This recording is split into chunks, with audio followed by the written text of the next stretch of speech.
السلام علیکم ورحمۃ اللہ وبرکاتہ۔ ناظرین اکرام، آج پھر میں آپ کو چند حدیث سناؤں گا۔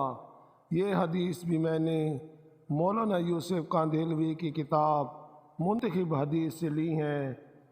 حدیث ملاحظہ فرمائیں۔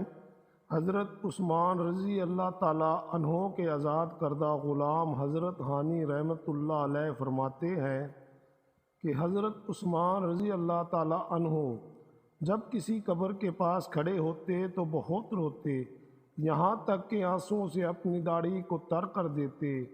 ان سے عرض کیا گیا، یہ کیا بات ہے؟ کیا آپ جنت و دوزخ کے تذکرہ پر نہیں روتے اور قبر کو دیکھ کر اس قدر روتے ہیں؟ آپ نے فرمایا کہ رسول اللہ صلی اللہ علیہ وآلہ وسلم نے ارشاد فرمایا، قبر آخرت کی منزلوں میں سے پہلی منزل ہے۔ اگر بندہ اس سے نجات پا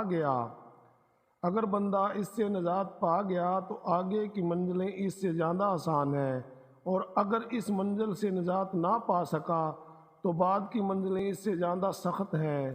نیز رسول اللہ صلی اللہ علیہ وآلہ وسلم نے یہ ارشاد فرمایا، میں نے کوئی منظر قبر کے منظر سے زیادہ خوفناک نہیں دیکھا۔ دوسری حدیث حضرت عثمان بن عفان رضی اللہ تعالیٰ عنہ سے روایت ہے کہ رسول اللہ صلی اللہ علیہ وآلہ وسلم جب میت کے دفن سے فارغ ہو جاتے تو قبر کے پاس کھڑے ہوتے اور ارشاد فرماتے کہ اپنے بھائی کے لیے اللہ تعالیٰ سے مغفرت کی دعا کرو اور یہ مانگو کہ اللہ تعالیٰ اس کو سوالات کے جوابات میں ثابت قدم رکھیں، کیونکہ اس وقت اس سے پوچھ گچھ ہو رہی ہے۔ اللہ تعالیٰ ہمیں ان حدیث پر عمل کرنے کی توفیق عطا فرمائے۔ آمین ثم آمین۔ اسلم بیزار۔